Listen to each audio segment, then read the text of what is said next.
If you want to know what the soundtrack to a happy life is, it all starts with boundaries. If you want to have a soundtrack of a happy life, it starts by recognizing when to start saying no because it takes away from your happiness and instead takes you off of the path of your purpose because you're so distracted by trying to keep your head above the water because you are carrying, while you're swimming, you're carrying more and more and more loads of burdens and baggages that were never yours to carry. They were never from your decisions. You just decided to start carrying and fixing things and being there because other people continue to see that you carry their burdens for them, so they continue to make the same mistakes, expecting that you will be the one to take care of it all.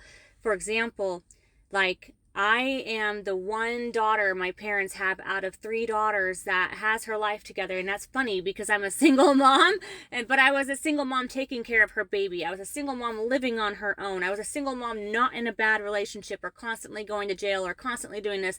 Not the one who's lost her kids ever. I'm a single mom who shows up for her kid and fights for her kid and just did everything tooth and nail to put a roof above her head and never really had to ask too much for help. But if I did, I repaid that debt. And I was the daughter, essentially, who had it all together while my other sisters didn't. They constantly lost their kids. They constantly did things that were in the wrong. And then finally, my one sister had her life together. And we were just like, yes, you got your life together. But then my other sister started making her own life choices. And she started not being there for her kids.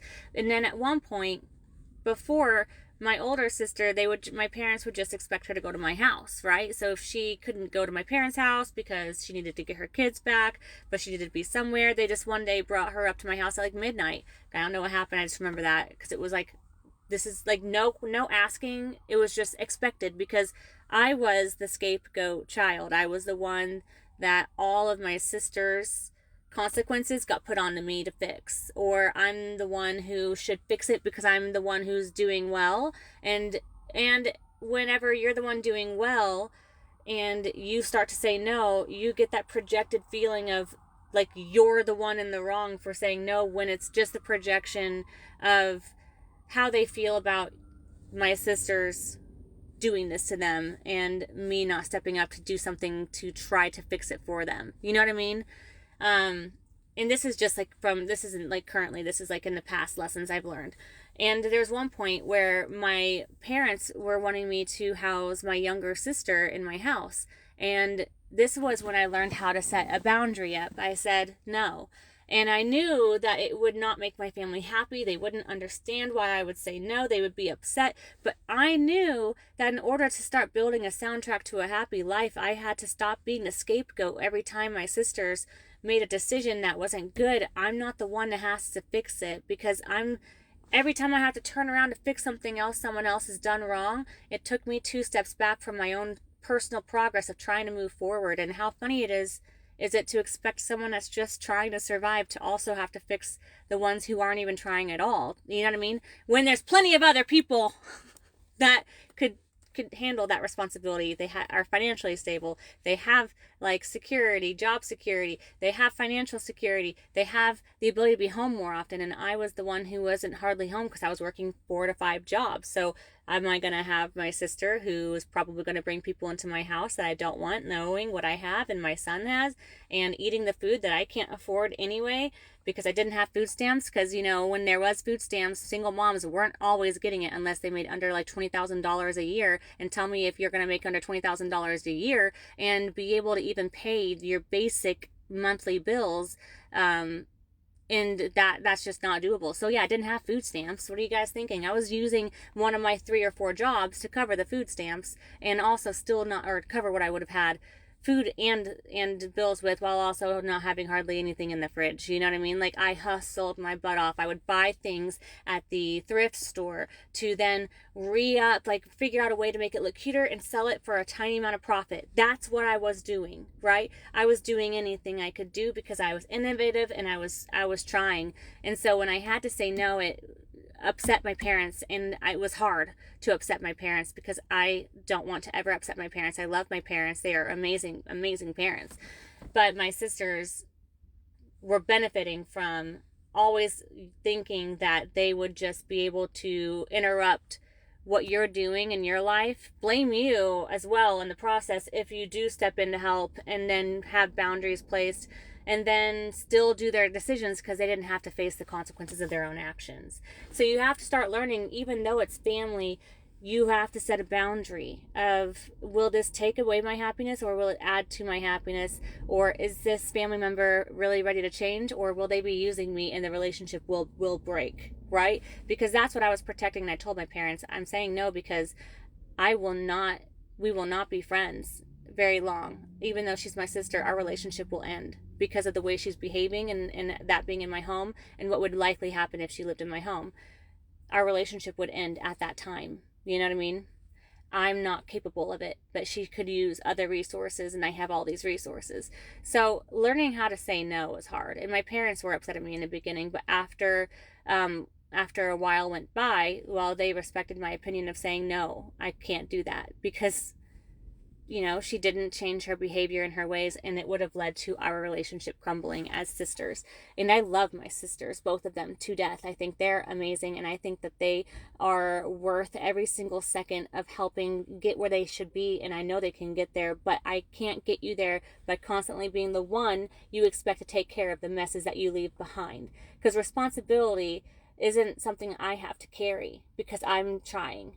It's something that sometimes, when you don't have your family to be the fallback, because in the back of your mind you think, oh, everyone's safe, like even if I don't have my kids are safe because they're with mom and dad, or they're with my sister, but I'm still the mom. When you're not with mom and dad or the sister, that ability to still hold on to the delusion of thinking that they're still the mom, they're trying their best, and it's their fault for me being in this situation. When you don't have your family and that stability in the back of your mind saying that everything's safe so I can blame everyone else for my own decisions, you really are forced to look in the mirror of your own decisions.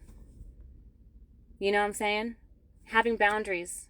My sister needed food once. I said, okay, I can buy you food this week, but you should understand that this is taking from my 2 weeks of food, okay? So Kaden and I will eat peanut butter sandwiches for the next 2 weeks, and I will buy you your groceries, and you can pick it up at Aldi's, wherever you're living. I want you to have food, but you can't expect me to do this again because I can't afford it. So we're going to sacrifice. We're going to eat peanut butter sandwiches, and I'm going to buy you food.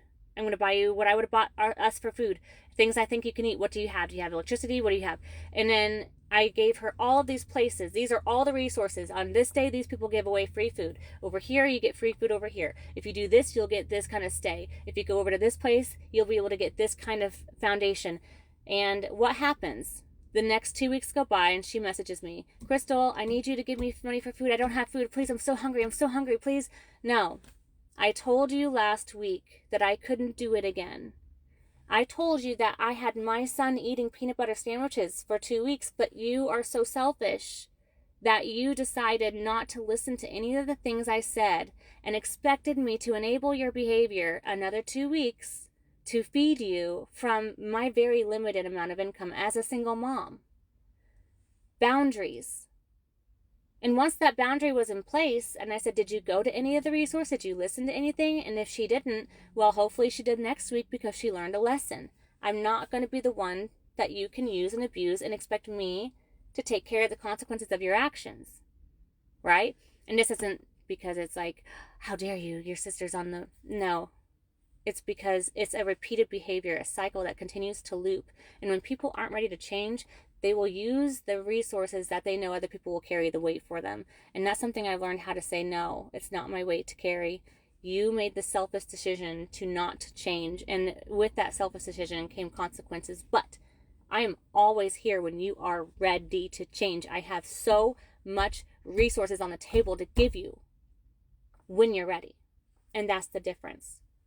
It's okay if you can't accept, if you can't take on the pressure of fulfilling all the things that other people decided to not fulfill, because there are so many different hands, hearts, and people who will step in and fill the gap. It's not all on your shoulders to carry. And once you learn that it's okay and that you're not a bad person because you can't carry everyone else's weight, it sets you up for freedom to realize that God didn't send you here alone. He sent you here with a community, and sometimes the resources is that community to help you live a happy life.